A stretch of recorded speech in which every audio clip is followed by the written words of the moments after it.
My name is Kelly, and I married Tom when I was young and full of dreams.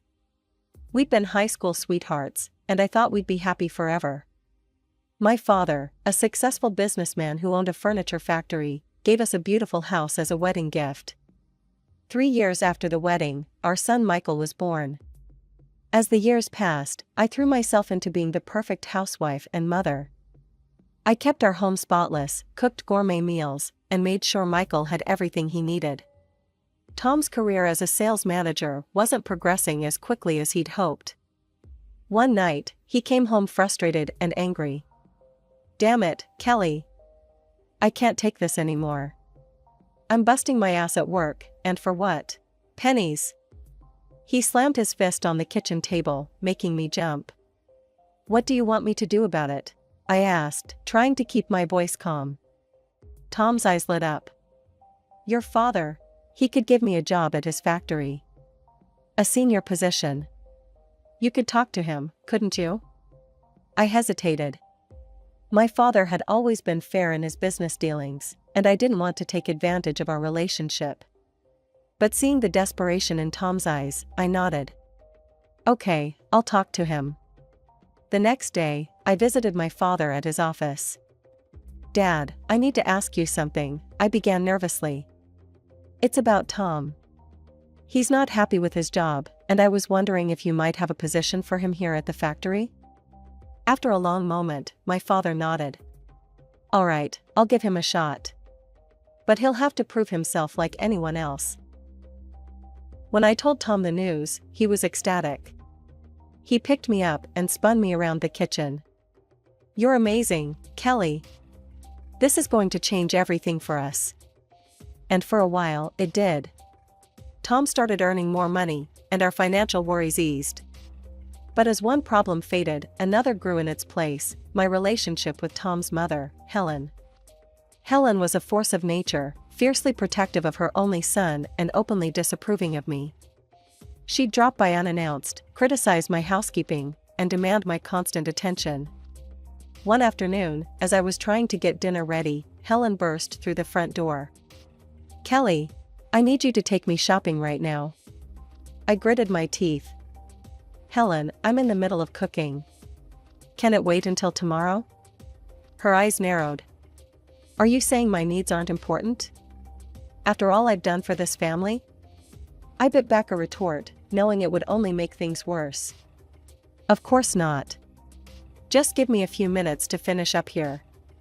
As I drove Helen to the mall, listening to her complaints about my driving, my cooking, and pretty much everything else, I couldn't help but wonder how my life had become this way. I was an intelligent, capable woman, yet here I was, catering to everyone else's whims while my own dreams gathered dust. One particularly frustrating afternoon, Helen barged into our home unannounced, as usual.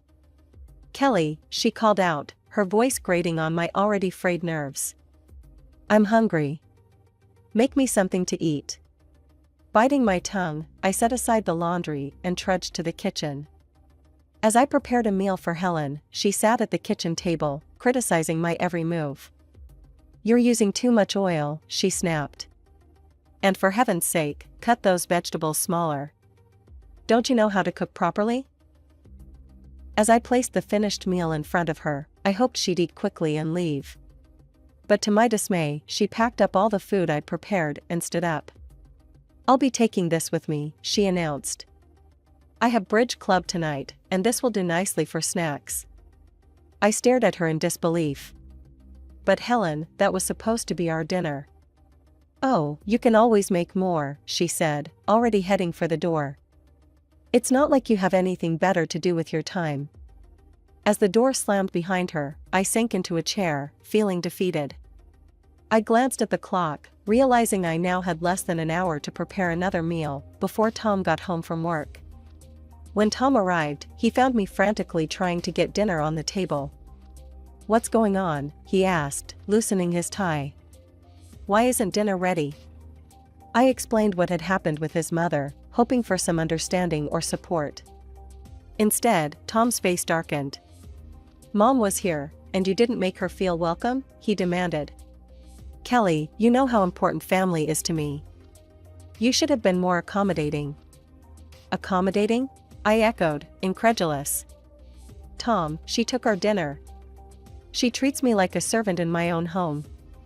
Tom shook his head, clearly annoyed. You're exaggerating. Mom just wants to feel loved and appreciated. Is that too much to ask? As we ate the hastily prepared meal in silence, I couldn't help but feel a growing distance between us. Tom, once my high school sweetheart and closest confidant, now felt like a stranger across the dinner table. One evening, Tom came home from work in a foul mood. His face was red with anger as he slammed the front door behind him. Kelly, he bellowed. Your father is a tyrant, a despot. He humiliates people and uses them like pawns in his little game. I was taken aback. My father had always been fair and kind in my experience. What happened? I asked cautiously. Tom's eyes flashed with fury. I stood up for an employee today. Your father was treating him unfairly, and I couldn't stand by and watch. And you know what your precious daddy did? He fired me on the spot. My mind reeled. This didn't sound like my father at all. There must be some mistake, I said. Let me talk to Dad and hear his side. No, Tom roared, causing me to flinch. You will not speak to your father. You will not speak to your mother. As far as we're concerned, they no longer exist for us. Do you understand? Trembling, I nodded, too shocked and scared to argue further. In the days that followed, Tom found another job. He started earning well again, but the incident had changed something fundamental in our relationship. The warmth and love I once felt for him was replaced by fear and resentment. Years passed, and our son Michael grew up. He often asked about his grandparents, but Tom would shut down any conversation about them. You have one grandmother, he would say firmly. My mother. That's all you need to know. As Michael prepared to leave for college in another city, I felt a mix of pride and sadness. My baby was growing up, but I couldn't shake the feeling that I was losing the only ally I had in this house. Over the next few years, my life fell into a monotonous routine. I catered to Tom's every whim and endured Helen's constant criticism. Without Michael as a buffer, their treatment of me grew even more oppressive. One afternoon, as I was scrubbing the kitchen floor under Helen's watchful eye, the phone rang. I reached for it, but Helen snatched it away. I'll answer it, she snapped. You focus on getting that floor clean.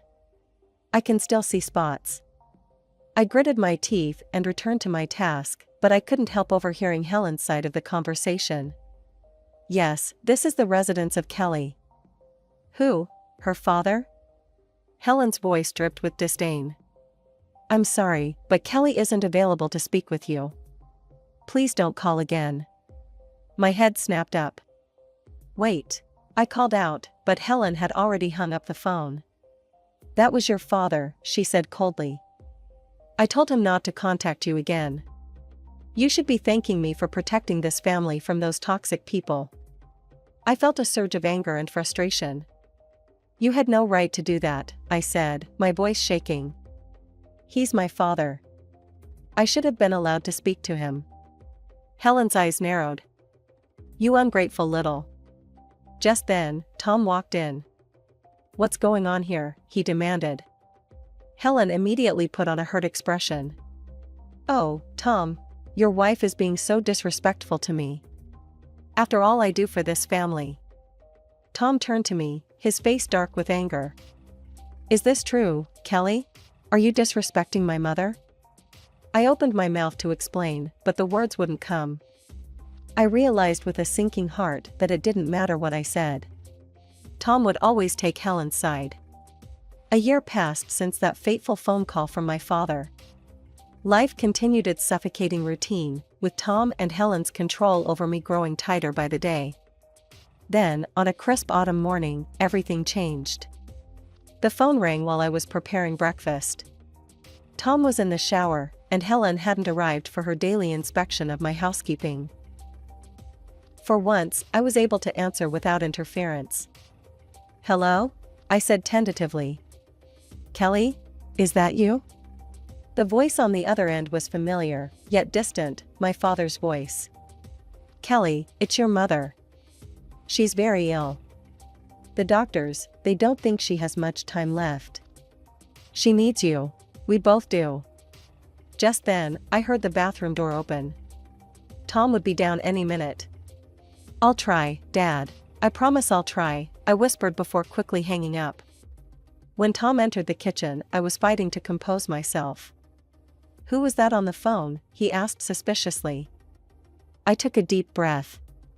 It was my father. My mother is very ill, Tom. She's dying. I need to go see her. Tom's face hardened. Absolutely not. We've been through this, Kelly. Your parents don't exist for us anymore. I felt something snap inside me. For the first time in years, I stood up to him. I'm going, Tom. With or without your permission. She's my mother, and I won't let her die without saying goodbye. Tom's jaw clenched. Fine. One day. That's all you get. And then you come back home where you belong. I nodded, not trusting myself to speak. One day was better than nothing. With shaking hands, I called my son Michael and told him what was happening. To my surprise and relief, he immediately offered to accompany me. The next morning, Michael and I set off for my childhood home. When we arrived, my father met us at the door. He looked older than I remembered, grief etching deep lines in his face. Without a word, he pulled me into a tight embrace. He led us to my mother's room. She lay in bed, pale and frail, but her eyes lit up when she saw me. Kelly, she whispered, reaching out a trembling hand. My baby girl. I rushed to her side, clasping her hand in mine. Mom, I'm here. I'm so sorry. Can you ever forgive me? She smiled weakly. There's nothing to forgive, sweetheart. I'm just glad you're here now. We spent the day by her bedside, sharing memories and making up for lost time. As the sun began to set, my mother's breathing became labored. She squeezed my hand and looked into my eyes. Kelly, she said softly. Promise me you'll live your life. Really live it. Don't let anyone cage your spirit again. Tears streamed down my face as I nodded. I promise, Mom. I promise. She smiled one last time, then closed her eyes. Her hand went limp in mine. She was gone. Suddenly, my phone began to ring incessantly. I knew without looking that it was Tom. I answered the call, moving to the hallway for privacy. Tom's voice, sharp with anger, cut through the line. Where the hell are you, Kelly? You were supposed to be back hours ago. Tom, I can't leave yet, I stammered, my voice thick with emotion. My mother just passed away. I need to stay for the funeral. Absolutely not, he roared. I told you one day, and that's all you get. If you're not back by tomorrow, don't bother coming back at all. His words hung in the air, a threat and a promise all at once. For a moment, I was tempted to give in, to rush back to the life I knew. But then I remembered my mother's last words, urging me to live my life fully. Fine, I said, my voice steadier than I felt. I'm staying. I ended the call before he could respond, my heart pounding. I had just defied Tom for the first time in our married life, and it was both terrifying and exhilarating. The next few days passed in a blur of grief and preparations. On the day of the funeral, as we stood solemnly around my mother's grave, my phone began to ring again. Tom's number flashed on the screen. Without thinking, I pressed the speaker button, if only to quickly silence it. Tom's voice, loud and angry, burst forth for all to hear. Kelly, this is your last chance, he yelled. If you don't come home right now, I swear I'll come and drag you back myself. You ungrateful filth, after everything I've done for you. I quickly ended the call, my face burning with shame and anger. The mourners around us looked shocked, and Michael's face was a mask of fury. My father looked more concerned than anything else. He pulled me aside as soon as the service was over. Kelly, he said gently, we need to talk. We walked to a quiet corner of the cemetery, and my father took a deep breath. Sweetheart, there's something you need to know about Tom. Something I should have told you years ago. I listened in stunned silence as my father revealed the truth about why Tom had really left the company all those years ago. It wasn't because he had stood up for an employee. It was because my father had caught him stealing money from the company and clients, manipulating prices, and pocketing the difference. I fired him to protect the company and our clients, my father explained. I didn't tell you because I thought you loved him, and I didn't want to come between you. But now, hearing how he speaks to you, seeing what your life has become, I can't stay silent anymore. I felt as if the ground had opened up beneath my feet. All these years, I had believed Tom's lies, allowed him to cut me off from my family, endured his and Helen's emotional abuse. And it had all been based on a lie. There's more, my father continued, his voice grave. I recently heard from a friend that Tom's company is under investigation. There are discrepancies, Kelly. I think he might be up to his old tricks again. As the full impact of his words hit me, I felt a strange mix of despair and liberation. The life I had known was crumbling around me, but from its ashes, I saw a chance for a new beginning. The day after the funeral, my father, Michael, and I decided to return to my house. To our surprise, we found the house bustling with activity. Helen's friends were milling about, and the smell of food wafted from the open windows. We walked in to find a full-blown party in progress. Helen, holding a glass of wine, spotted us first. Her eyes narrowed as she took in my father and Michael. "Well, look who finally decided to grace us with her presence," she said, her voice dripping with sarcasm. "You're late, Kelly. My birthday celebration started hours ago." I was momentarily stunned. In all the turmoil of the past few days, I had completely forgotten about Helen's birthday. Before I could respond, she thrust a dirty rag into my hands. "Don't just stand there," she snapped. "Start cleaning up. These tables won't wipe themselves." My father, who had been silently observing, suddenly erupted. "How dare you speak to my daughter that way?" he thundered, causing the room to fall silent. "She's not a dog to follow your commands. She's a grown woman who deserves respect." Helen laughed derisively. "Respect? She gave up any right to respect when she married my son. Her family is Tom and me now. You're nothing to her anymore." I watched in disbelief as my father and Helen argued, their voices rising. The party guests looked uncomfortable, unsure whether to leave or stay. Suddenly, Tom burst into the room. "What the hell is going on here?" he demanded, his eyes locking onto me. "Kelly, why aren't you serving the guests? And what are they doing here?" He gestured angrily towards my father and Michael. Something inside me snapped. Years of pent-up frustration and anger came pouring out. "No, Tom," I said, my voice steady and clear. "I'm not serving anyone. I'm not cleaning up. And I'm not staying silent anymore." The room had gone deathly quiet. Even Helen seemed at a loss for words. "I know the truth, Tom," I continued, pulling out the divorce papers I had hastily prepared. "I know why you really left my father's company. And I'm done. I want a divorce."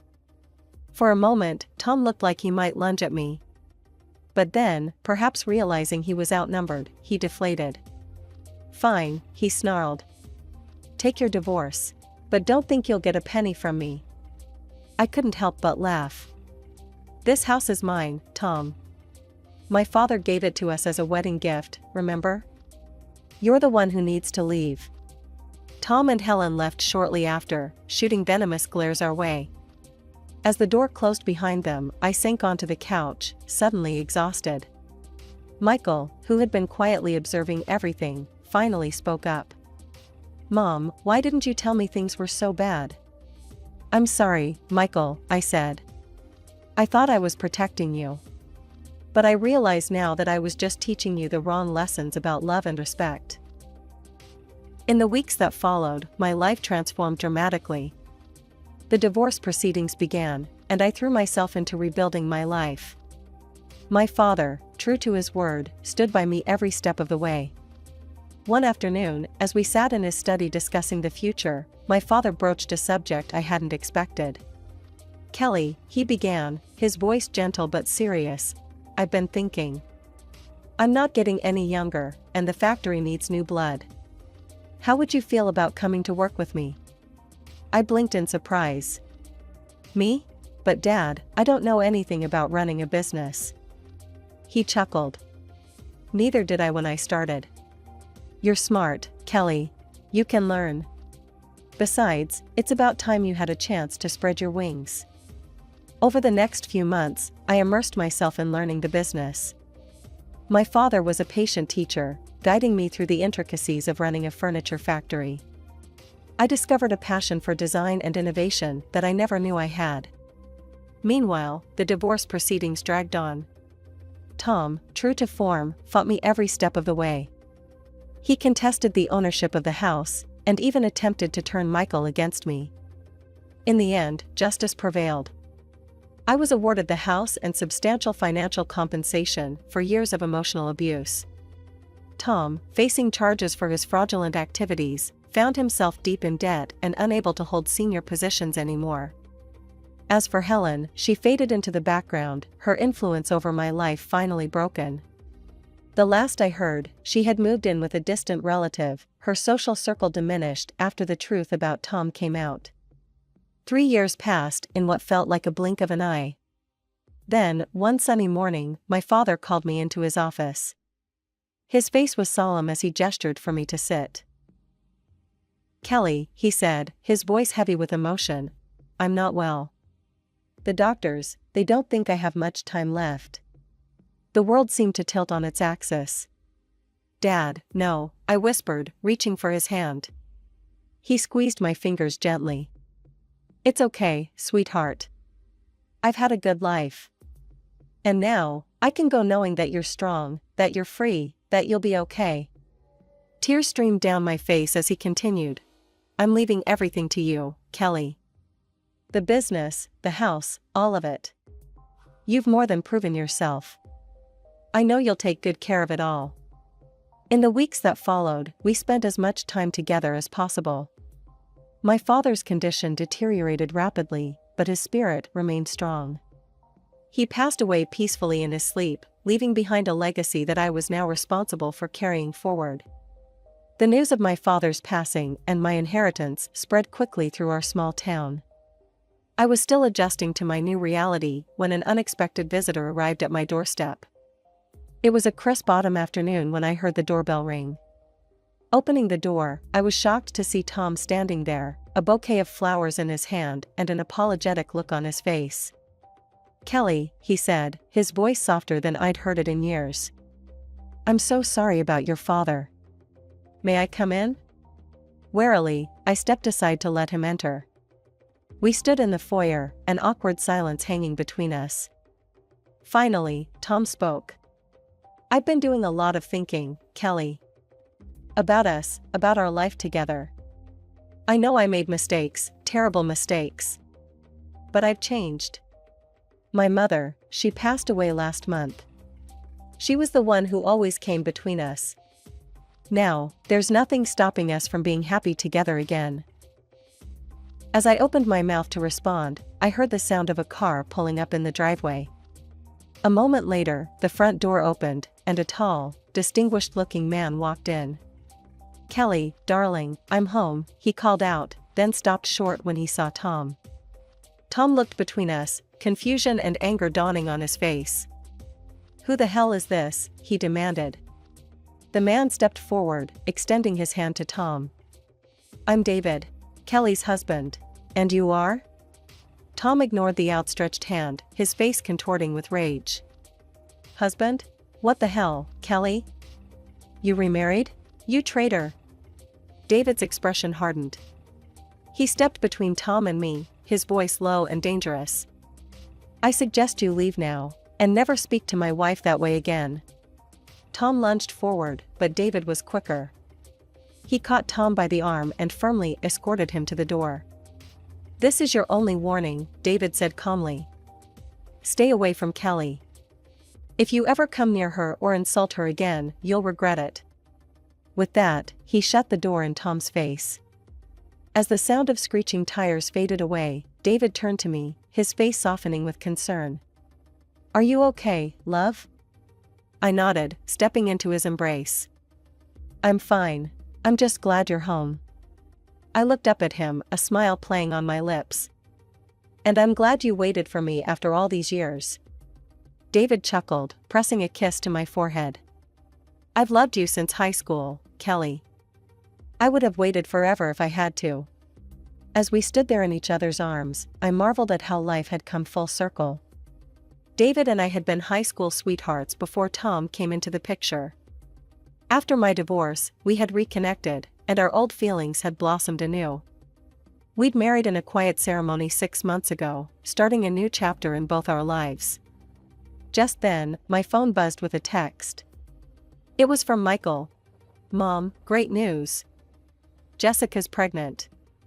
You're going to be a grandmother." In the months that followed, life settled into a beautiful rhythm.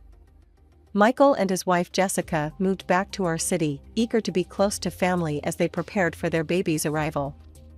They joined us at the factory, bringing fresh ideas and energy to the business.